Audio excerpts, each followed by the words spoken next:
Welcome to Urban Design Lab's YouTube channel, where we explore how the spaces we live in shape our lives. Today, we're diving into an intriguing subject, the intersection of urban design and mental health. As our world becomes increasingly urbanized, understanding this relationship is more important than ever.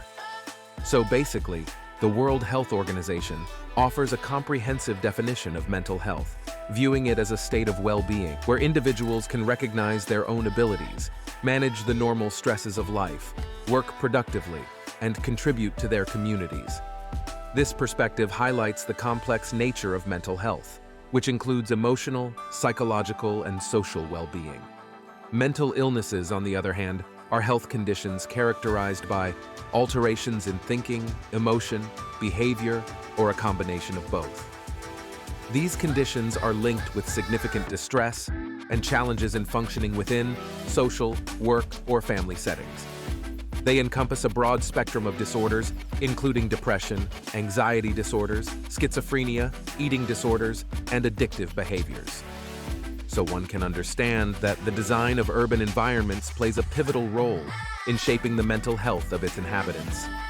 Factors such as the availability of green spaces, opportunities for physical activity, avenues for social interaction, and overall safety have a profound influence on the mental well-being of those living in cities. Urban planners and architects are thus presented with a unique opportunity to create spaces that not only foster mental health resilience and aid in the prevention of mental health disorders, but also support the recovery process. This underscores the critical intersection between urban design and mental health, highlighting the potential for designed environments to significantly enhance the quality of life for urban residents.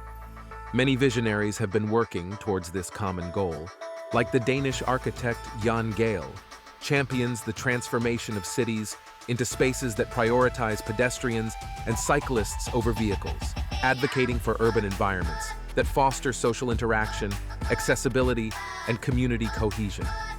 His approach underscores the belief that cities should be crafted around the needs of their inhabitants, emphasizing the role of public spaces in promoting mental health through physical activity and social engagement.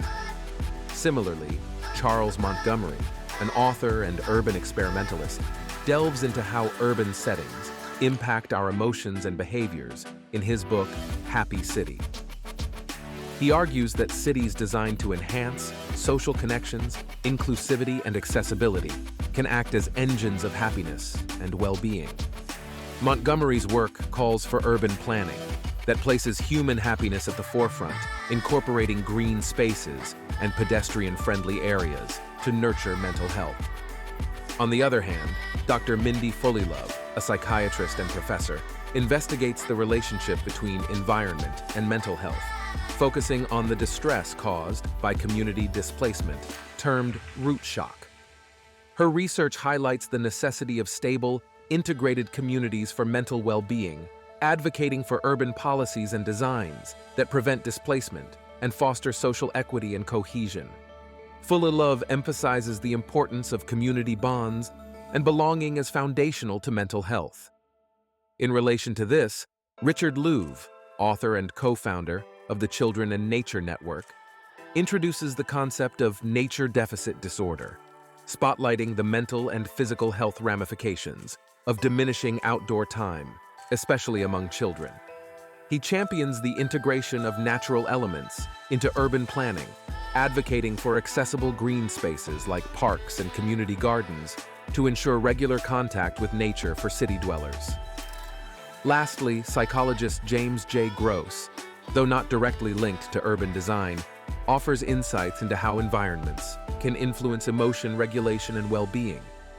His research suggests that urban spaces, providing opportunities for both social interaction and solitude, can aid in emotional regulation, enhancing mental health. Applying Gross's theories could lead to urban design projects that feature a mix of communal and private spaces, fostering an environment conducive to the mental well-being of its residents. Together, these pioneers present a compelling vision for the future of urban living, where the design of our cities actively contributes to our mental and emotional health, crafting spaces that not only meet our physical needs, but nourish our psychological well-being. In context of these ideologies, the cities around the world are working on many innovative projects that are addressing common urban challenges such as stress, social isolation, and the lack of green spaces, transforming the way we interact with our urban environments. For example, in New York City, the High Line has repurposed an abandoned railway into a lush urban oasis, offering a serene escape from the city's frenetic pace and promoting relaxation.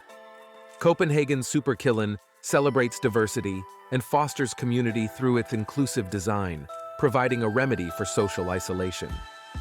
Seoul's Cheonggyecheon's stream restoration has reintroduced nature into the urban core, creating a peaceful haven that combats noise and air pollution while offering a tranquil space for stress relief.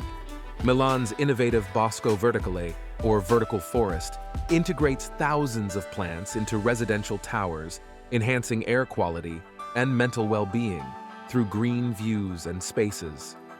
China's Sponge City initiative addresses urban flooding while creating calming natural environments that alleviate stress. Freiburg's Vauban district exemplifies sustainable living with its emphasis on pedestrian pathways and green spaces, promoting community and reducing reliance on cars. In Medellin, the metro cable has connected isolated neighborhoods to the city's heart, easing economic and mobility-related stress. London's pocket parks transform underutilized spaces into green retreats, offering residents a respite from urban stress. Chicago's 606 Trail fosters community and well-being by providing a space for exercise, relaxation, and social interaction. Lastly, Tehran's Book Garden offers a cultural sanctuary where literature and social engagement promote mental health, addressing stress and social isolation. These initiatives showcase the power of thoughtful urban design in creating healthier, more connected communities. However, understanding the effect of these designs on mental health is paramount. A plethora of tools and assessments are at our disposal for gauging mental health outcomes, encompassing screening instruments, for example, to survey depression. We have CESD, PHQ, GDS for anxiety. We have JAD-7 to gauge cognitive function. We can use CSID, MoCA, and overall well-being can be assessed by WHO-5. While these tools may differ in focus, duration, and method of delivery, they all share the unified objective of quantifying facets of mental health. Selecting the appropriate measurement tool hinges upon research aims, the demographic under investigation, and practical factors like available resources and cultural nuances. It is imperative to utilize validated tools that suit the specific context and population, ensuring dependable and meaningful findings. In conclusion, the intersection of mental health and urban design presents us with an unprecedented opportunity to reimagine our cities as sanctuaries of well-being. By harnessing the power of design, we can transform urban spaces into conduits of mental health, where every street, park, and building is a step toward realizing our collective potential. Let us commit to this vision, crafting cities that not only thrive economically, but nurture the minds and souls of their inhabitants. Together, we can build a future where urban environments are synonymous with mental health and well-being. Thank you for joining us on this exploration of urban design and mental health. Share your thoughts and experiences in the comments below, and don't forget to like and share this video to spread the word. Until next time, take care and stay inspired.